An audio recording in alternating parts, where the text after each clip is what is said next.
Namastê. Estamos aqui no programa Investigações sobre o Viver. E hoje vamos falar sobre um tema interessante: a morte do universo. Se você que está aí me ouvindo ainda não é afeito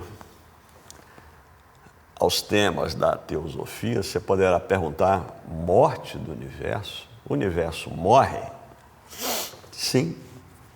O universo, como tudo que existe, e obedece a essa lei de vida, morte e renascimento.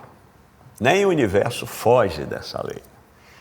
Então hoje vamos falar sobre esse assunto, a morte do universo. E quando terminar essa conversa, eu chamo sempre de conversa, ao final, você estará conhecendo, segundo o ponto de vista da teosofia, esse período em que o universo, deixando de existir, ele entra na sua fase de morte ou sono. Por que sono? Porque esse conceito de morte como um fim absoluto é cristão. É aqui do Ocidente e é cristão. Mas nem de todas as religiões cristãs, porque, por exemplo, o Espiritismo advoga essa ideia. Então, também vocês vão... Eu vou falar aqui de sono também, como se o universo dormisse. Mas é praticamente uma morte, porque o universo, quando renasce, ele não renasce o mesmo como tudo que existe. E para que você conheça, chegue nesse ponto, conheça esse processo, nós vamos ajudá-lo, nós vamos percorrer este caminho. Nós vamos começar pelo tema em si propriamente dito. Vamos falar sobre o universo morre. Vamos partir já da morte, o universo morre. E aí? Depois, continuaremos, falaremos o que ocorre com o tempo, nesse período, tempo, o nosso tempo. Depois falaremos de que na morte do universo termina o pensamento divino. A teosofia defende a tese que durante a vida do universo o pensamento divino está sempre presente, agindo. E na morte? Vamos falar então, o pensamento divino acaba. Depois falaremos também de uma outra lei que age durante a vida do universo, que é a lei de causa e efeito. Cada causa tem um efeito e cada efeito está preso a uma causa. A lei de causa e efeito na morte do universo deixa de agir naturalmente, né? Em seguida após isso falaremos que na morte do universo só resta a causa primeira, a origem de tudo que existe. Só ela vai restar. O resto tudo desaparece. E fecharemos falando sobre a alma do universo. Alma, né? Tudo. Que a alma do universo não morre, ela torna-se e manifesta. Combinado? Esse é o caminho que nós vamos percorrer para que você conheça esse processo da morte do universo. Muito bem. Colocado isso, comecemos, pois. Vamos falar, o universo morre. Bom, a teosofia, ela abordando esses assuntos que são transcendentais, ela parte de um livro, ela está toda baseada em um livro original, que pode ser chamado, é um livro secreto, um livro místico, é o livro do Kyuté.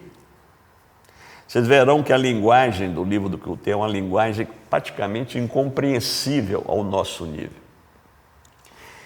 E a teosofia é justamente baseada nesse... A teosofia não vem direto do livro de Kyuté, ela vem de um livro de comentários sobre o livro do Kyuté. Ali está toda a doutrina secreta, que foi escrita por Blavatsky, por inspiração dos mestres de sabedoria.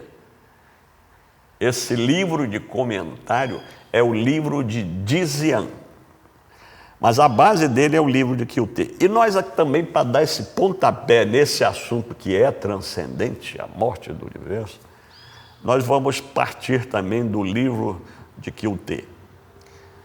O livro de Kyuté que se divide em capítulos e em seções. Os capítulos são chamados de estâncias e suas seções de loucas. Bom, aqui nós só vamos falar de um capítulo, que é o capítulo 1º, é o ponto de partida do livro de Kyuté. Ok? Então vamos começar falando, citando e depois falando sobre o Sloka, a seção, o Sloka, primeiro o Sloka 1. O que diz o Sloka 1? Olha a linguagem. Ele fala, engraçado sobre isso, para começar isso, ele fala, o Eterno Pai, olha só, o Eterno Pai é envolto em suas sempre invisíveis vestes, vestido com essas vestes, havia adormecido mais uma vez durante 7 eternidades.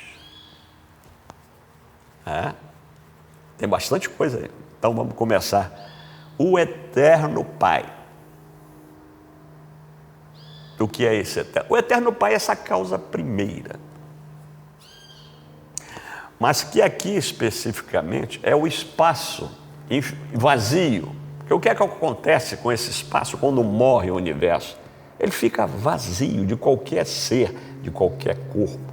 Então esse Eterno Pai é essa causa primeira. E é esse espaço que voltou a ficar praticamente vazio. Aí fala esse eterno, o Eterno Pai, que é esse, é o espaço vestido com suas invisíveis vestes. Que vestes são essas? Bom, a veste desse Eterno Pai é o númeno da matéria.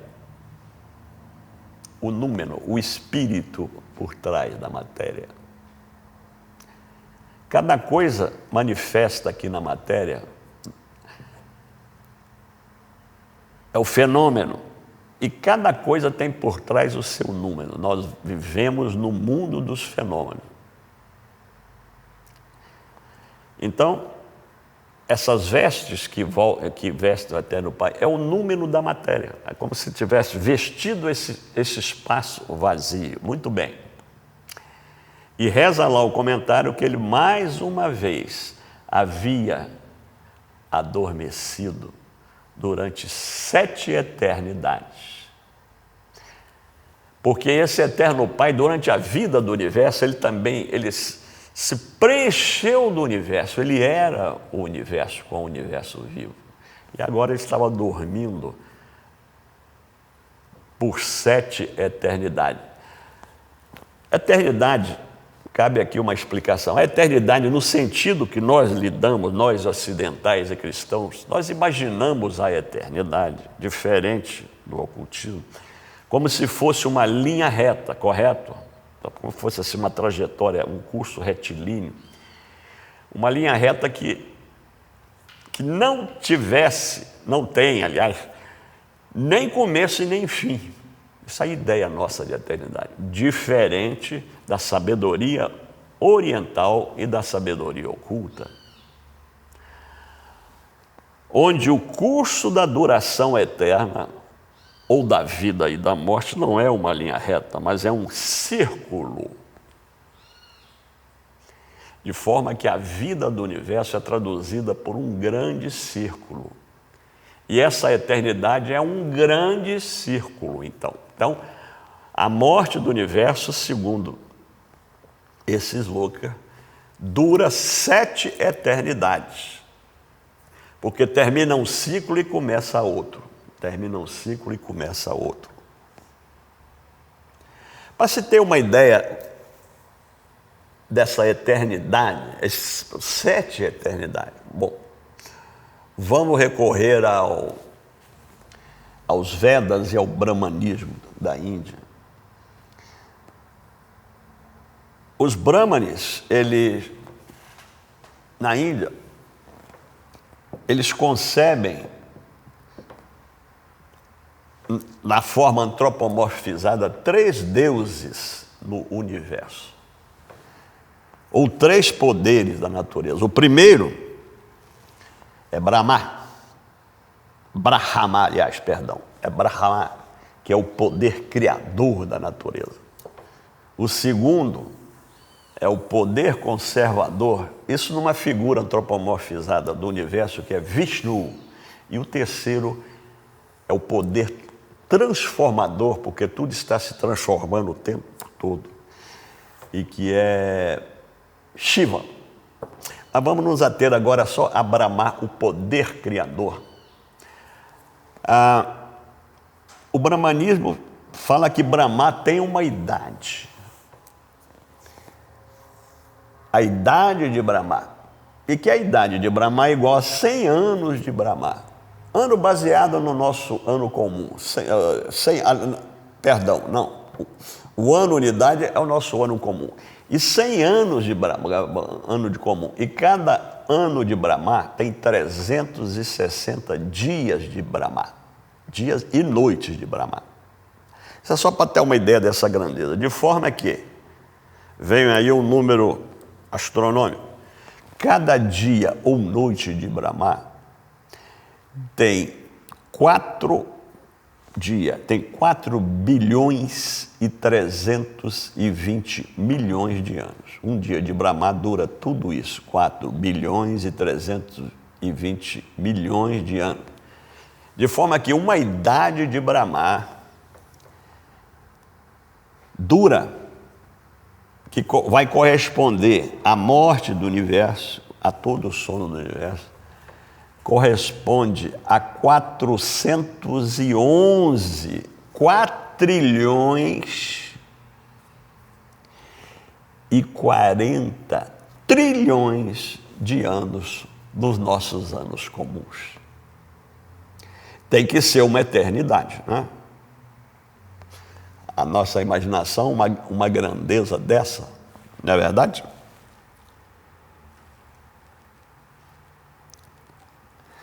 Muito bem.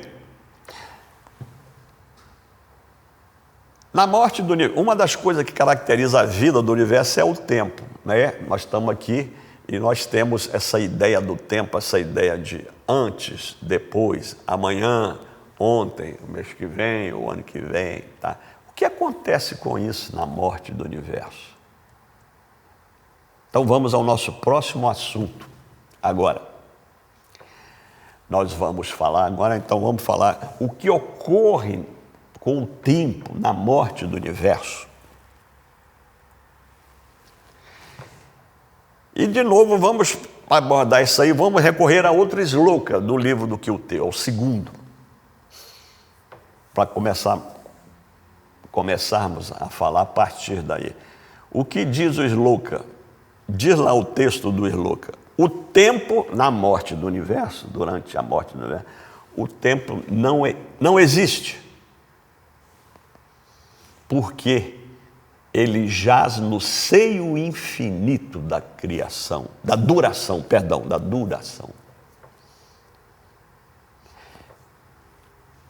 Esse texto está mais ou menos, acho que não requer muito assim de secá-lo, ele está mais ou menos. O tempo não existe, porque na morte do universo é como se ele estivesse deitado no seio infinito da duração, que segundo o ocultismo é eterna, é a duração eterna. E a duração eterna é caracterizado por períodos de vida, eu vou colocar assim, de vida e morte do universo. Ele morre, renasce, morre, renasce, morre. E assim ele avança com tudo a bordo pela duração eterna. Vamos falar do tempo. O que é que você acha que é o tempo?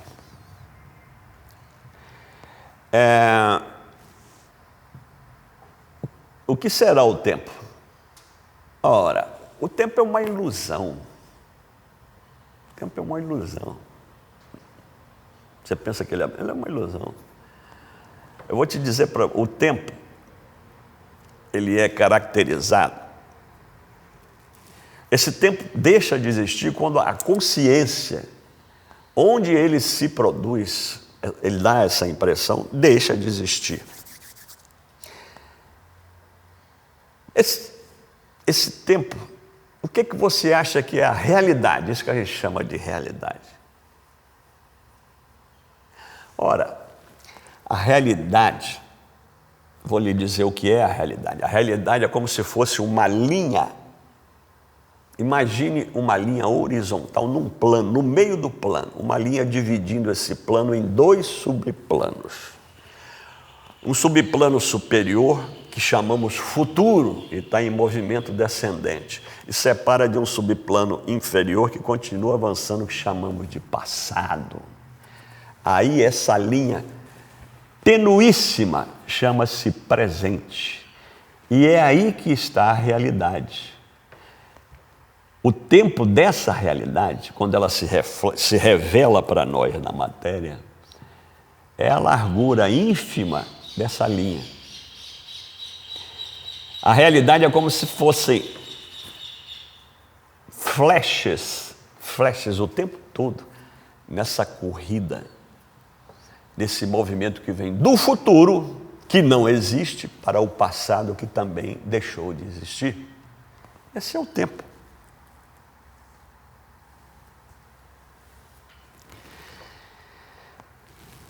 E outra revelação para você, você sabe que nada que esteja aqui na superfície da Terra permanece no mesmo estado atual por mais de 1 bilionésimo de segundo. Nada é permanente. Nada existe de forma permanente. Está em constante transformação e mudança. Eu, você, tudo. Sabia disso?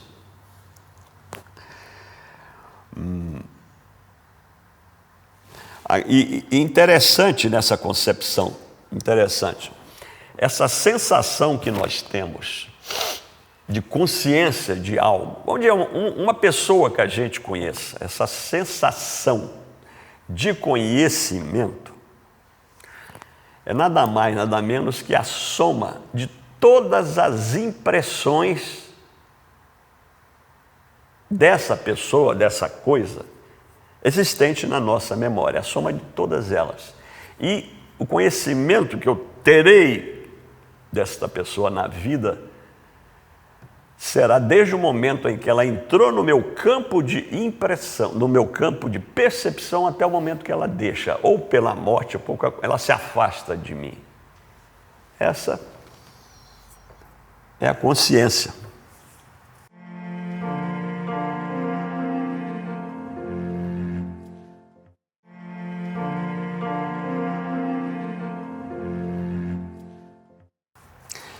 As pessoas, então, pessoas e coisas não existem para nós de uma forma real, permanente. Por causa desse problema, desse processo de transformação. As coisas vêm, na nossa impressão, elas estão vindo do futuro, ainda não aconteceram, param simultaneamente essa fração de segundo do presente para morrer no passado e nunca mais voltar.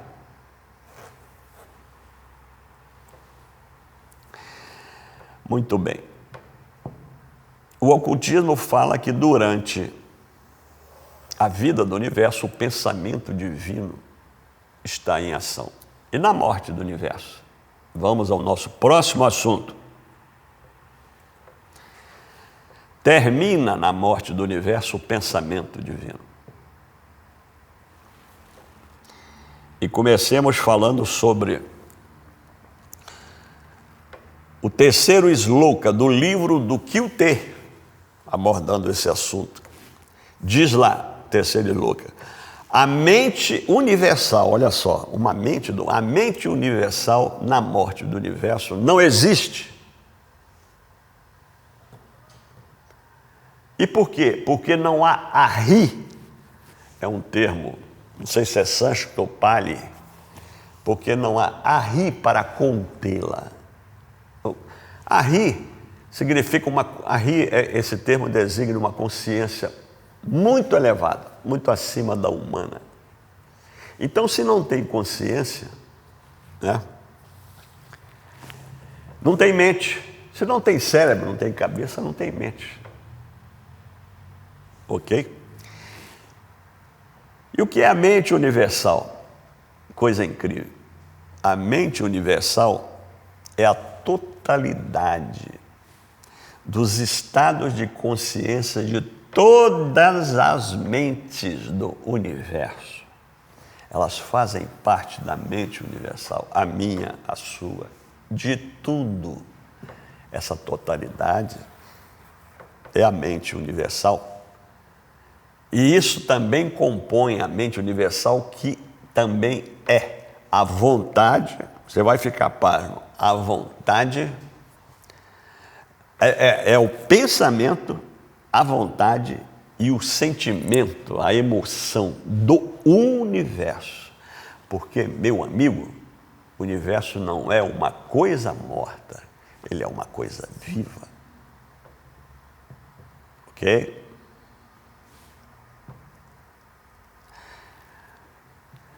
Agora, esse pensamento citado aí da mente, durante a morte do universo, ele para.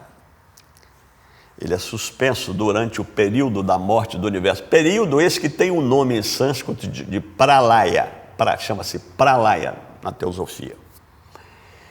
E o período de vida de um universo chama-se manvantara ou manvantara. Então, durante o pralaya, que é o período da morte do universo, essa mente deixa de existir. Por quê?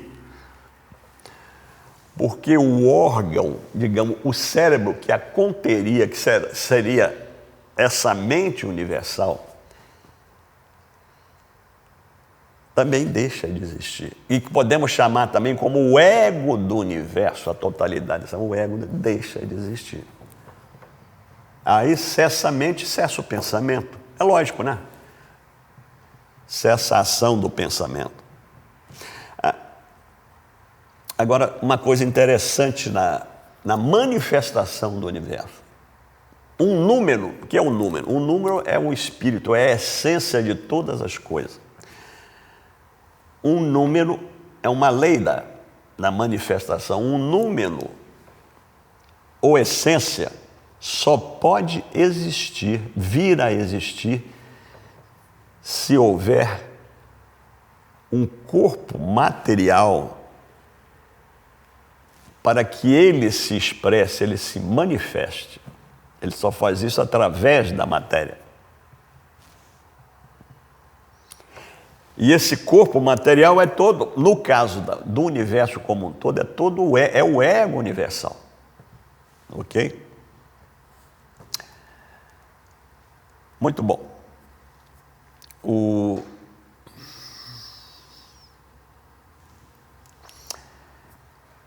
Junto com o pensamento divino, tem uma outra lei que age o tempo todo no curso da vida do universo, que é a lei da evolução. Tudo é movimento e evolui, é mandatório. E o que acontece com a lei da evolução na morte do universo? Ela cessa de funcionar, cessa, ela é suspensa. Vejamos isso. Comecemos pelo Sloka 4 do livro de Kyuté, para ver isso. O que diz o Sloka 4? Ele fala o seguinte, também numa linguagem emblemática, na morte do universo, os 7 caminhos da felicidade não existem, deixam de existir. Eles existem só durante a vida do universo. E também as grandes causas da desgraça também deixam de existir, param de existir, porque não há ninguém para produzir essas causas. E ninguém para ser por elas aprisionado. Aí cabe explicação. Então vamos lá. Os 7 caminhos da felicidade. Os caminhos da felicidade é porque o budismo fala. O paraíso budista, eu vou chamar assim, é o nirvana. O nirvana é o mais elevado estado de consciência que um ser pode alcançar. É a paz absoluta. Quando o ser chega ao nirvana, ele sai do ciclo obrigatório de reencarnação, que é chamada roda de samsara. É uma longa trajetória. E para se chegar ao nirvana, que é a felicidade, segundo o budismo, existem 7 caminhos. 7 caminhos que vão sendo trilhados em escala ascendente, até que se chega ao nirvana. Então, essa é só uma ilustração, porque para dizer que esses caminhos, a trilha, é inconsequente. A lei da evolução cessa, não há mais esse caminho para o nirvana. E continua o Sloka dizendo, as 12 causas da desgraça também deixam de existir. O que é a desgraça? Citada aí. A desgraça é a própria vida aqui na Terra. É essa vida que é a desgraça. O que o ter a trata como uma desgraça. E essas 12 causas, as causas dessa desgraça que obrigam o ser humano a reencarnar, são os 12 nidanas do budismo. Né? São os 12 nidanas do budismo. Esse sistema de nidana, ele é interessante. Ele preconiza, e é isso mesmo, que tudo no mundo é dirigido pela lei do karma, pelo karma, que é a lei maior. Karma que trata cada ser, atribui a cada ser os méritos e os deméritos de sua ação aqui no universo.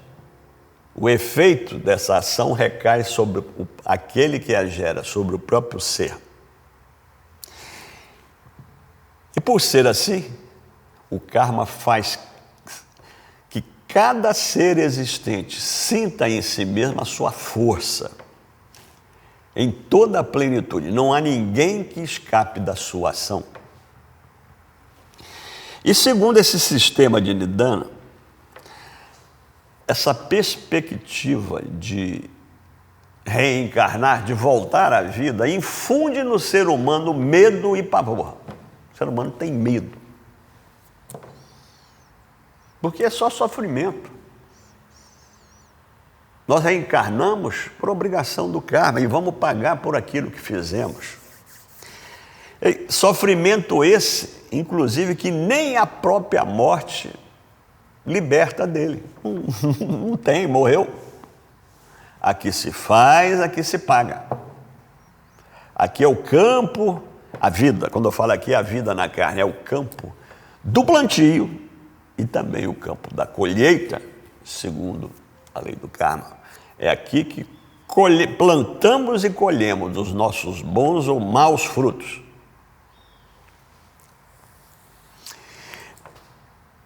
E outra coisa também característica desse sistema é Maya.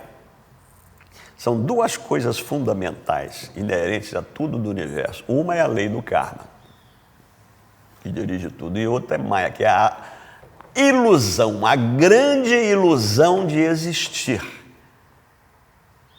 A vida não passa de uma grande ilusão por causa daquilo, porque nada tem duração real. Eu falei lá atrás para você, lembra-se, que nada permanece. É permanente por mais de 1 bilionésimo de segundo, muda de estado. Então, tudo é uma ilusão. Está surpreso? Tudo é uma ilusão.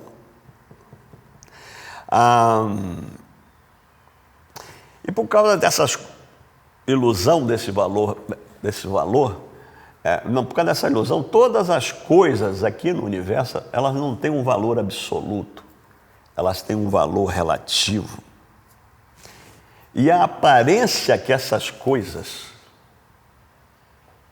com que essas coisas se apresentam, veja bem, toda essa coisa, o número é a essência dessa coisa. O número, sim, o número é a realidade, mas a sua manifestação fenomênica é a aparência. E a forma de perceber a realidade, entre aspas, o que é essa realidade, é quanto mais essa coisa for percebida mais próximo do seu número, maior é essa realidade. Mas isso está muito longe, porque depende da capacidade de discernimento e cognição do observador, daquele que observa o fenômeno. Então, essa aparência das coisas serem percebidas, ela depende do observador e estão ligadas à evolução espiritual dessa consciência que percebe. Ilustrando isso aí, por exemplo, só para dar uma ilustração dessa consciência e a percepção das coisas, nós podemos pegar o exemplo de um selvagem. Se pegarmos um selvagem inculto e mostrarmos a ele uma pintura abstrata, ele não vai entender nada. Ele vai olhar ali e ver ali um monte de traço e de coisa sem sentido. Mas se mostrarmos isso a um olho treinado, o olho de um artista, ele vai ver significado nisso. Ficou clara essa ideia? Pegou?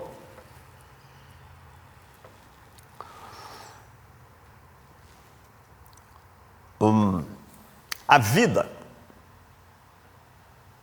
que se espraia pelo espaço durante o período, durante o Manvantara, uma coisa interessante. Esse ambiente da vida aqui, nós só conhecemos, digamos assim, um compartimento dele, que é o plano físico. É onde os nossos sentidos físicos dominam. Mas existem, digamos assim, no plano da vida, do universo, existem 4 planos. Tem o físico e tem outros planos mais sutis e mais elevados em vibração. A vida que se espraia pelo espaço durante o período, durante o Manvantara, uma coisa interessante. Esse ambiente da vida aqui, nós só conhecemos, digamos assim, um compartimento dele, que é o plano físico. É onde os nossos sentidos físicos dominam. Mas existem, digamos assim, no plano da vida, do universo, existem 4 planos. Tem o físico e tem outros planos mais sutis e mais elevados em vibração, que nós não percebemos, outros 3. E a vida se espraia por todos esses planos, a vida. E a evolução espiritual justamente vai fazendo com que essa consciência vá percebendo cada vez mais a extensão desses planos, o físico e os outros. Isso pode ser comparado A evolução da consciência pode ser comparada como um quarto inteiramente fechado. A luz do sol está brilhando lá fora, mas amanheceu, se for ver à noite, o quarto está todo fechado, cortinas puxadas. Aí abre-se a janela e começa a se abrir lentamente a cortina. À medida que o primeiro raio de sol vai entrando, e nós estamos lá no quarto, esteja lá no quarto, à medida que o raio de sol vai entrando, ele começa a revelar coisas que antes quem está ali não percebia, verdade? E à medida que a luz vai aumentando, mais coisas vão aparecendo. Isso é o caminho da consciência a evolução espiritual. Dá uma ideia de como ela é.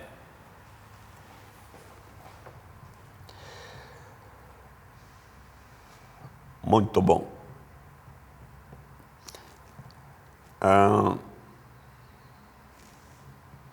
Uma outra lei, uma lei que está presente é a lei de causa e efeito.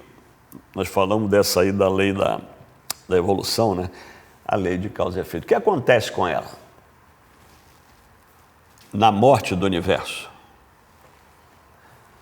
ela deixa de agir. Sua ação cessa, claro. Acaba tudo, né? Então, vamos falar sobre essa inação da lei de causa e efeito a partir do Sloka número 7 agora. O que diz o Sloka?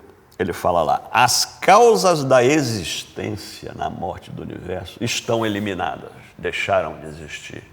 As causas da existência nós vimos, são os nidanas, não tem mais quem a gere, deixam de existir. O visível que foi, que era o universo, e o invisível que é, agora não tem mais nada, é tudo invisível, nada se enxerga. Agora, na morte do universo, repousam no eterno não ser, que, aliás, é o único ser. Bonito, né? Isso é até poético, né? Agora, falando dessas causas, tudo que existe obedece a essa esteira de causa e efeito. O fenômeno, quando nós o percebemos perto, ele é um efeito. Para nós, ele está chegando, mas ele é consequência de uma causa atrás. E podemos ir desfiando isso infinitamente, né? Agora, se formos nisso, a gente, quando vai nesse caminho de causa e efeito, nós vamos até chegar num limite e daí passar para o mundo subjetivo, o mundo metafísico que a ciência não admite, que está conectado com o nosso o tempo todo. E tudo começa lá.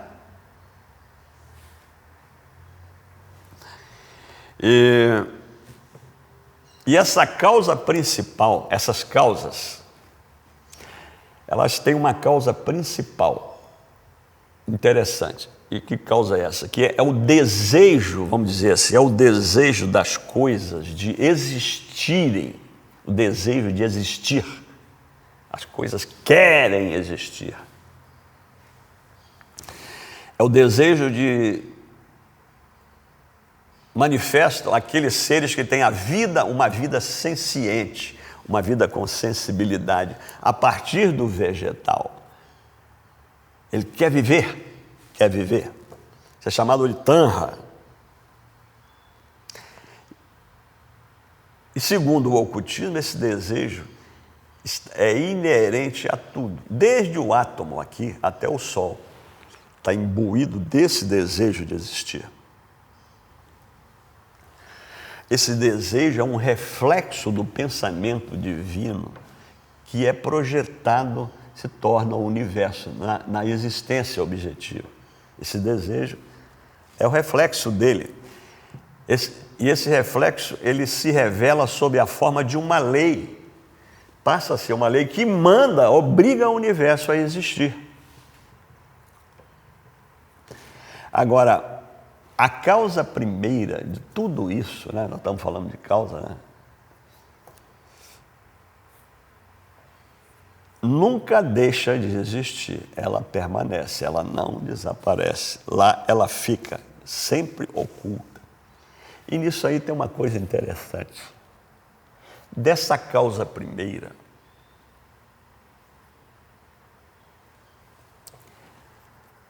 vem emanações, poderes emanam dela, até chegarem à nossa esfera de percepção. E quanto mais próximo, aqui em relação a nós, em relação a nós para essa causa, quanto mais próxima estiverem essas emanações dessa causa, mais abstratas elas se tornam na nossa consciência. Nós não temos como concebê-las. E essas emanações ou abstrações, quanto mais elas se avizinham do nosso mundo físico, elas cada vez mais vão se tornando mais concretas, até que se cristalizam na manifestação do fenômeno, do ser. Entendeu? Interessante é assim esse mecanismo da manifestação. Entendeu como é o mecanismo da manifestação? Está tudo ligado nisso.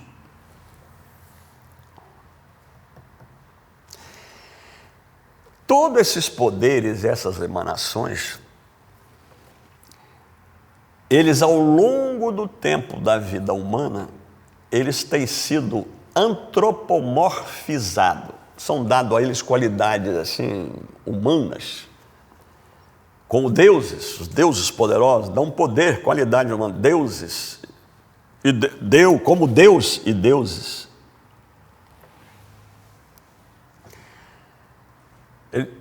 Eles foram e são antropomorfizados pelos povos de todas as épocas, desde que o homem é homem. Assim surgem os deuses. São essas emanações dessa causa primeira. Outro esclarecimento. É humanamente impossível tentar conceber alguma coisa sem uma causa por trás. Não tem.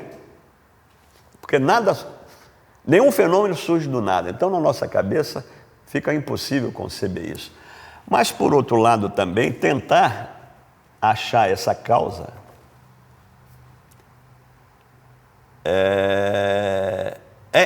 é também impossível. Porque vai chegar num ponto que não há mais, é impossível, não tem mais continuidade para a nossa consciência.